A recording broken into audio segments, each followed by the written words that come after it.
Hello, James here from Awaken. Thank you for joining me again. Today I wanted to talk about the ego. Ego gets a lot of definitions, it gets a lot of praise, it gets a lot of condemnation.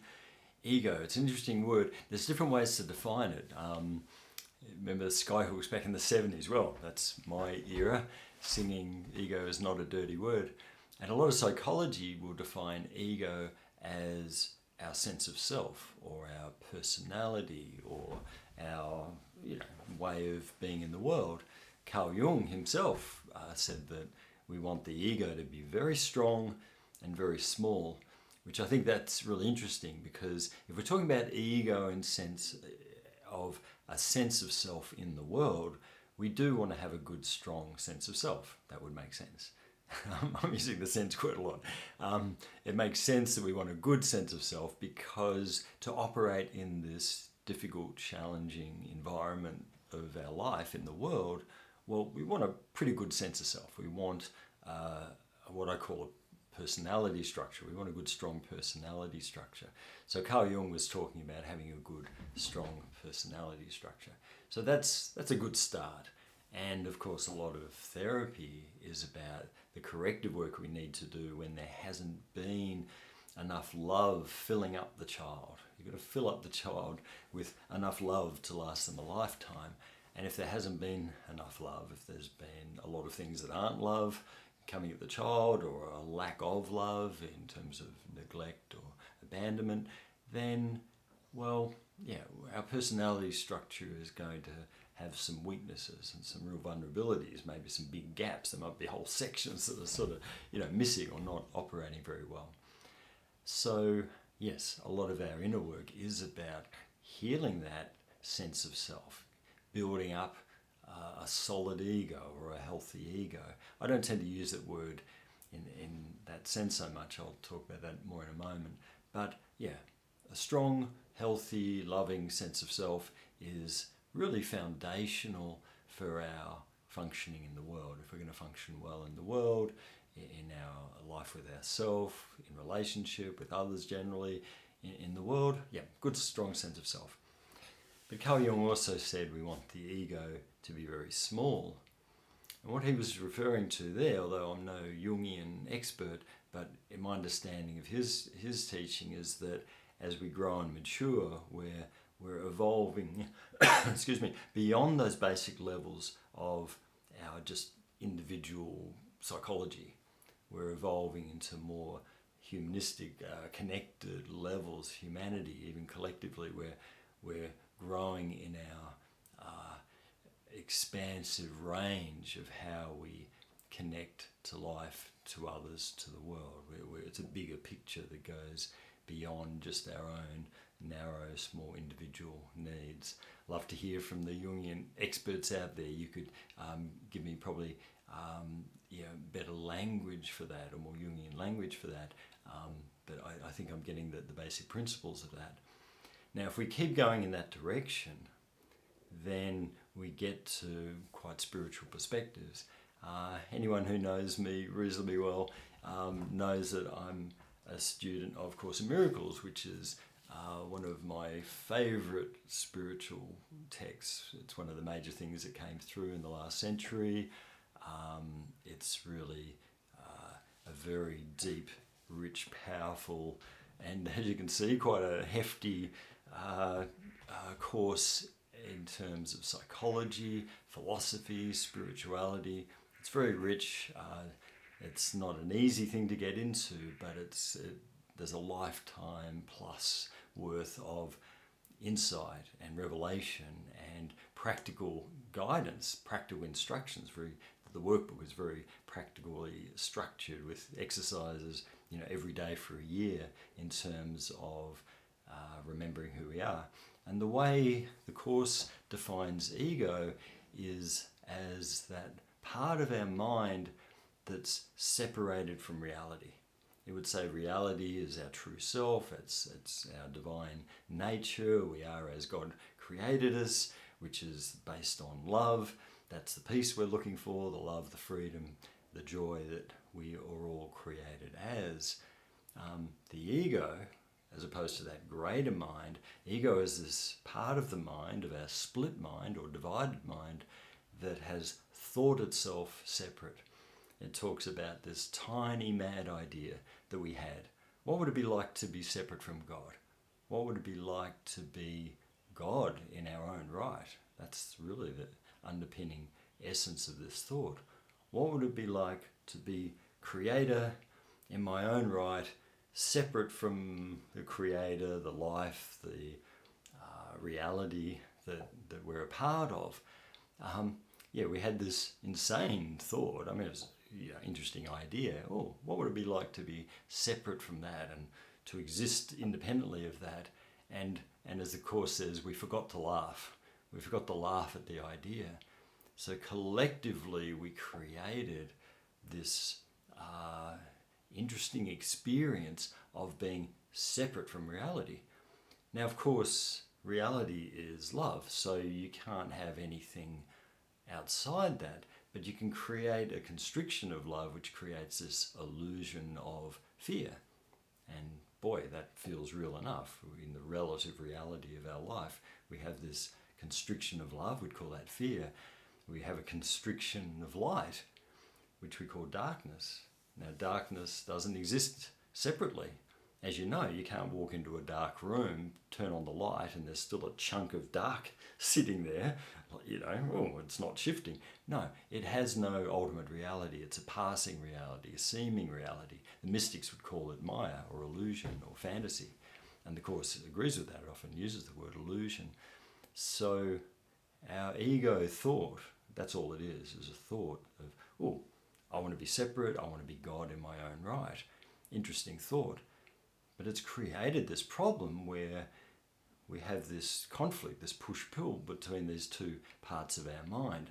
The part that's the underlying natural state, our reality, that's always there in the back of our mind, nudging us to just let it go, come home, just heal out of this one, come back to reality, because we want the peace, we want the expansion, we want the freedom, we want the love that only exists in reality. But the ego's taken on a life of its own. It doesn't exist separately, but it's got its own identity, if you like. It has its own energy on a collective level, and it's very sneaky. It wants to be in charge. It sees itself as God, and so what's happened is it's flipped everything upside down.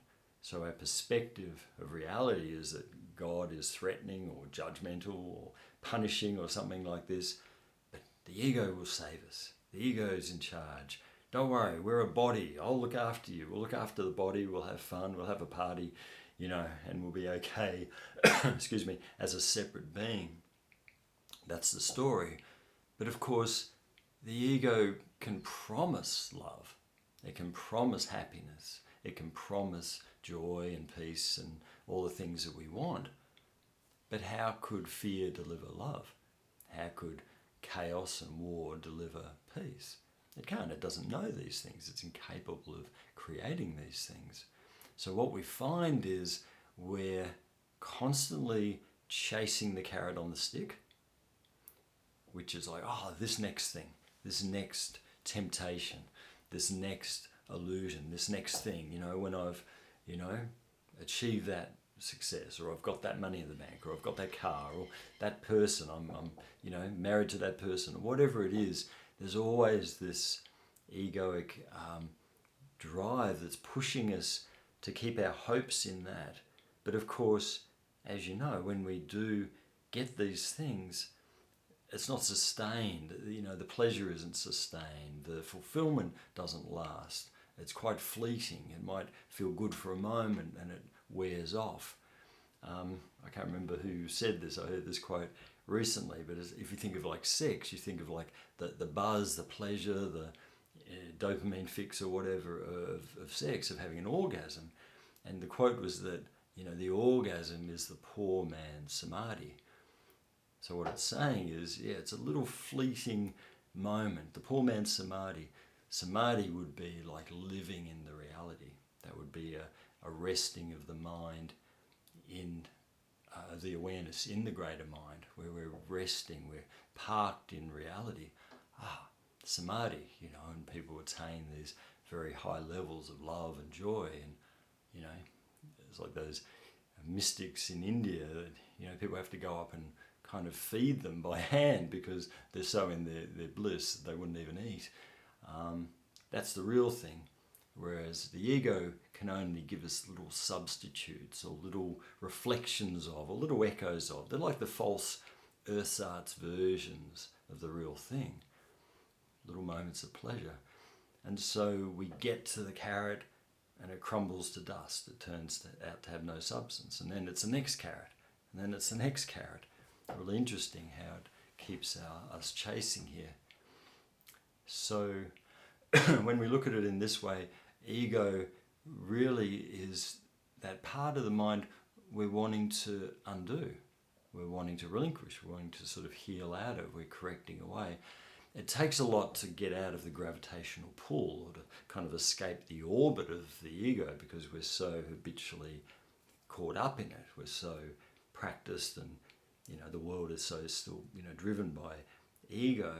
It does take spiritual practice. That's why spiritual traditions, different pathways throughout history do require a lot of effort because it takes that practice, discipline, repetitive kind of effort to break out of the orbit of that part of the mind. But the more we do that, the more we park in our right mind and the more we experience the benefits of that and the fulfillment of that and the joy of that and shift into that. We're healing out of this, and over time the ego has less and less pull. If it's an old physical set of scales, we're putting more on the side of our right mind, and our false fear-based egoic mind, we're healing it out eventually to nothing. And there are people on this planet who have achieved that. Jesus is probably the best example of someone who completely healed out the ego. Mary Magdalene would be another high initiate, and obviously there's been plenty of amazing spiritual masters in history who've managed to do that.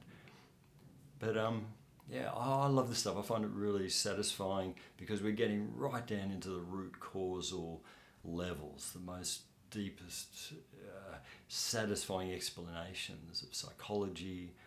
Obviously it overlaps with philosophy and spirituality, religion. For me, it's just wanting answers of what works.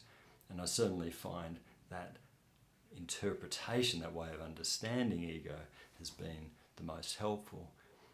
Now, I hope you've found that interesting. Course in Miracles is just one of many, many paths. I think it's one of the first things it says is that it's only one of many paths, but it is a path that we ultimately all will take, one way or another. Might be studying that book, might be, 100 other things, different pathways we might take, but they all lead to the same place. They're all leading to that healing of our mind, or healing out of this split mind, this divided mind, this kind of conflict. That's what ultimately all true, deep, spiritual, religious paths are pointing towards. And for me, that's really the deep underlying purpose of therapy, psychology, psychotherapy. The whole point of that is to, set us up on this deeper path. Love to share that stuff. If you're interested, the best copy, there's quite a few editions of Course in Miracles. The best one comes out of Circle of Atonement. That took them about 10 years, but they went back to the original handwritten notes by Helen Schuckman, who sort of scribed all this information that came through mid-60s, early 70s. They went back to the original handwritten notes and corrected all the over-editing and all the omissions and all the editing out, removed, a lot of material was removed. I've read about 6 different editions of the course. This is by far the easiest one to get into because it brought all the elements back in, and that makes so much more sense. So if you're interested in pursuing it, save yourself a lot of grief and find that particular version. Hope you found that interesting. I'd love to talk about this. Put a comment below. Let me know if you want to hear more about this sort of stuff.